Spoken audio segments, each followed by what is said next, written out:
لو أنزلنا هذا القرآن على جبل لرأيته خاشعا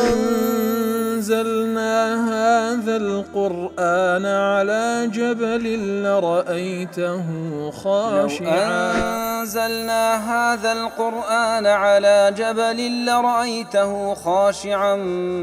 متصدعا من خشية وتلك الأمثال نضربها للناس لعلهم يتفكرون.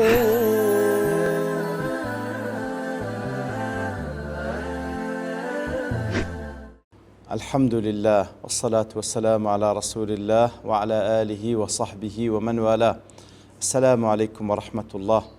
برزان خوش حالم لواني 1475 لواني كان تفسير القرآن في رزبين وخزمتان ومن بس رزامن دي رب العالمين وهي ودان مئوي آزي السودي لور بقرن. أعوذ بالله من الشيطان الرجيم.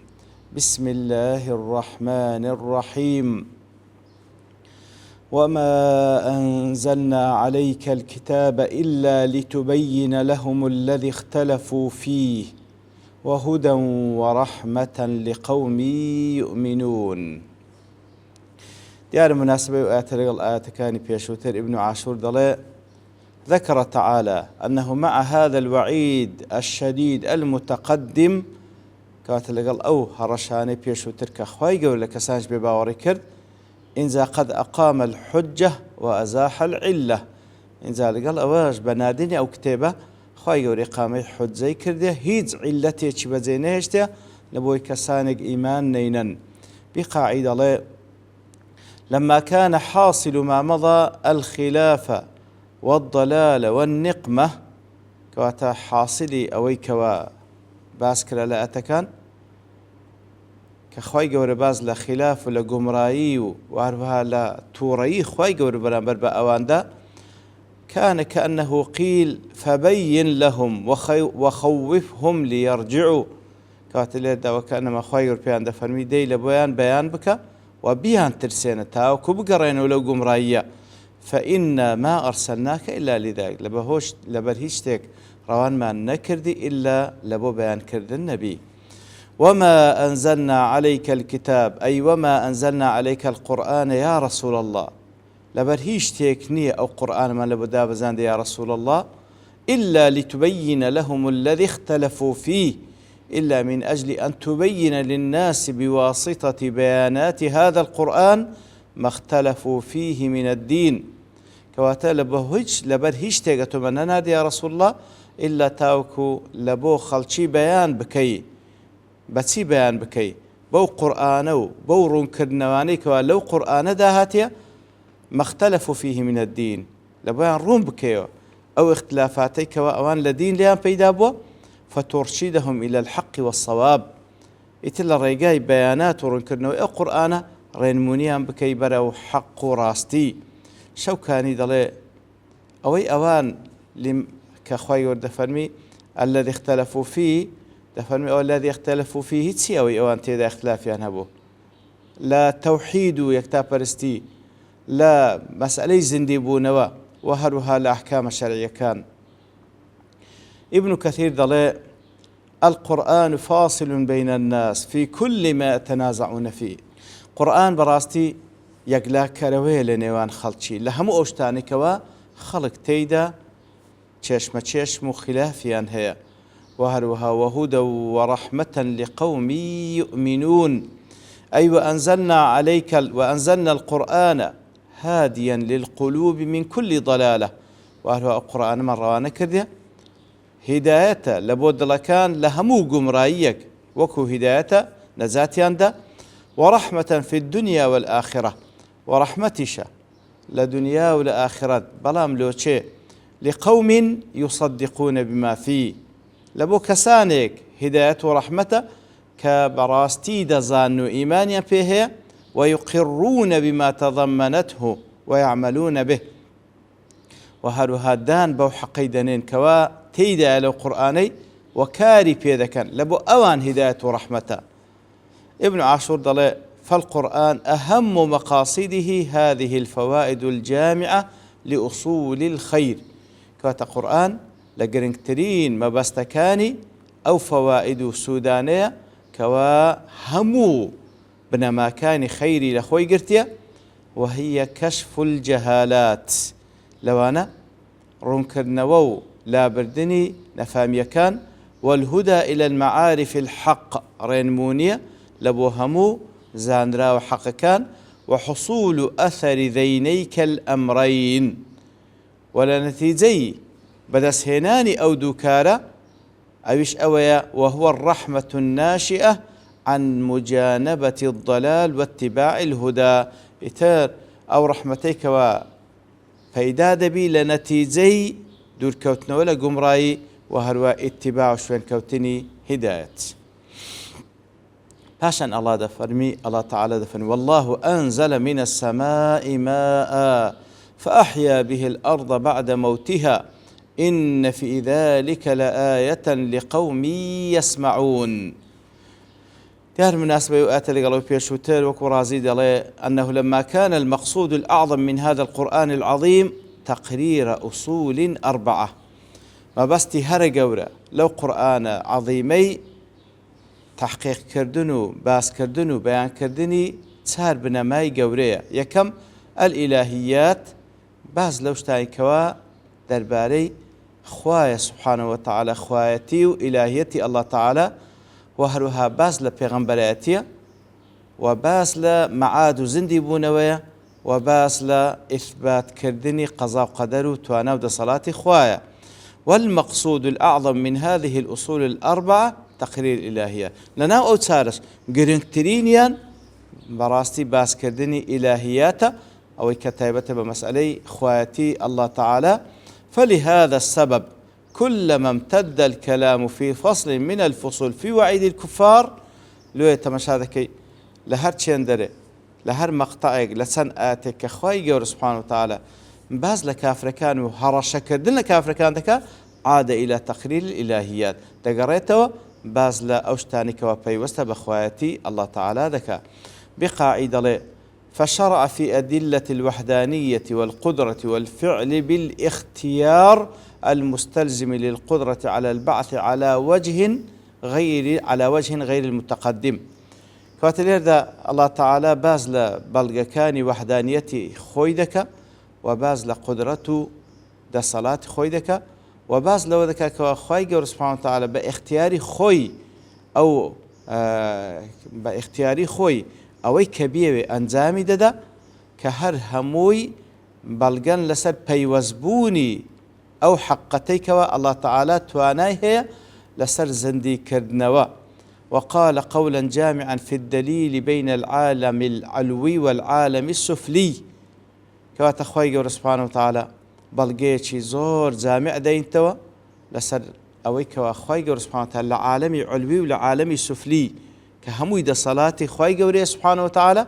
بلغي لسر تواناي أو ذات لسر زندي بونو. ابن عاشور دلي مع ما أدمج فيه من التذكير بالنعم أوي كوا سورة طبعا باز لسندين نعمة كاني خوي دكا لسر إيما فهذه منة من المنن إتر أواش منتك لمنة كاني خوي جورو وعبرة من العبر وهروها عبرتك لو عبرتان كوا لي ودجري وحجة من الحجج وبلغيتش حجيك لحجة كاني خوي جورو المتفرعة عن التذكير بنعم الله إتر أو حجة خوي جوري سبحانه وتعالى كالسرتي داد مزري لسروك خوي جوري نعمة كان خوي ببيرمان دينتوا والاعتبار بعجيب صنعه سنزمع رادشيش لبوي كوا هندود بقرين لا عجائب صنعة الله تعالى. ابن عطية دلي وأيضا فإنه لما أمر الله تعالى نبيه بتبيين ما اختلف فيه كاتكوا الله تعالى لآت بيشوتر فرماني ببيغمبرك صلى الله عليه وسلم بياني أويبك كأوان اختلاف ينتداهيا نص على العبر المؤدية إلى تبيين أمر الربوبية. تلير دا زياتر سنزرات شيشي لسر عبرة ورقرتن لا أو نشانانيك وهموي بلغن لسر پروردگارتي الله تعالى. فبدأ بنعمة المطر التي هي أبين العبر يكتر كم شد كوا سنز مرات شاشي لبوي نعمتي أو باراني كوا دي باريني كوا بندو آموش قال لي ورد جيري أو باراني وهي ملاك الحياة براستي أو باراني كوا ما يجيانا وهي في غاية الظهور لا يخالف فيها عاقل يتر أو بلغيتي هندا أشكرا لسر كباران دباريني أو زوي بيدا جيتو بلغيتي زور أشكرا لسر زنديبونوا مگر كسك عاقل نبي تينقا والله أنزل من السماء ماء أي والله وحده الله تعالى بتاكو تنيهر أبيان أنزل من السحاب مطرا لو بلا هورانك ولا آسمان دا دينيري الله تعالى باراني بيد باريني فأحيا به الأرض بعد موتها فأخرج به نبات الأرض اتلا نتزيء بارانا الله تعالى قجوجيا لو زاوية درويني بعد أن كانت يابسة لا زرع فيها لدواء وكوا أو زاوية وشق ببوا هيد جيان اشتيدا نما بو إن في ذلك لآية لقوم يسمعون أي إن في إحياء الله الأرض الميتة بالمطر كاتك الله تعالى بو بارانا أو زاوية مرديي زنديدة كاتوا لدلالة واضحة على وحدانية الله تعالى بلغيشي زور آشكرايا لسر يكتاي الله تعالى وقدرته على البعث وهروها بلغي لسر توانا ود صلاة الله تعالى لسر زندي بونوا لقوم يسمعون هذه الحجة لبوكسانك كوا أو بلغيان جول دبي فيتدبرونها ويفهمونها إتر بيري ليدا كانوا تيدقن ابن عطية دلي وهذا يدل على ظهور هذا المعتبر فيه وبيانه إتر كاتك والرد دفرمي إن في ذلك الآيات لقوم يسمعون كذا فرمي أو بلقي لبو كسانك كوا بس جويان لبي كاتب أو آتا كذا فرمي بس جويان لبي بلقي لسروي كوا أو ظاهري كباس دكا كبريتي لباران باران دنو وهروها الزندي بونوي أو زاوية مردية بهوي أو بارانا كبلقي لسر زندي بونوي مردية كان لدواي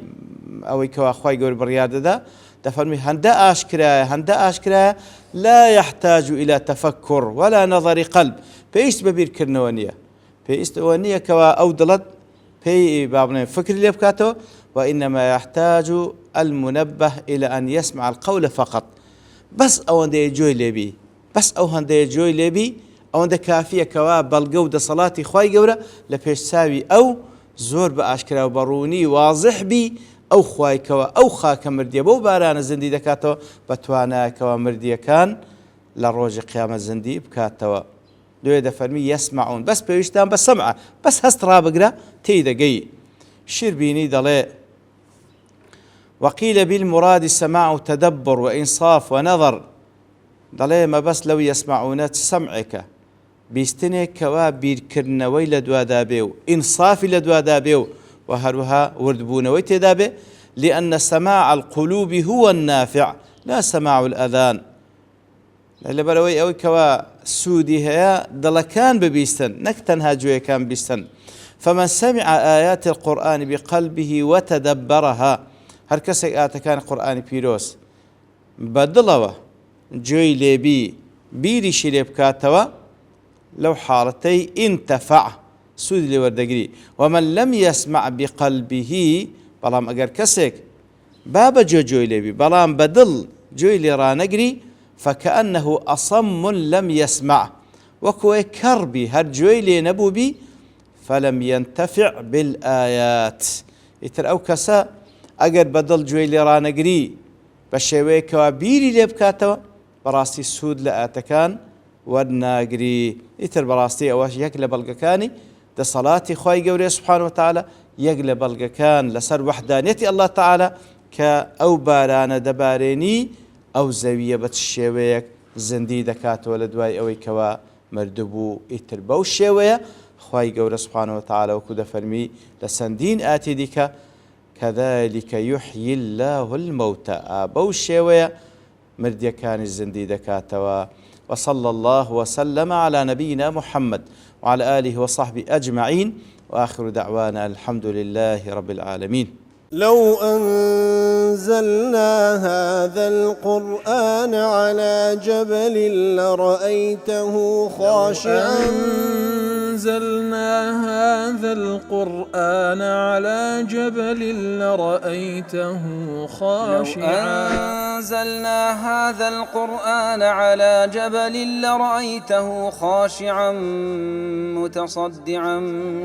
من خشية وتلك الأمثال نضربها للناس لعلهم يتفكرون.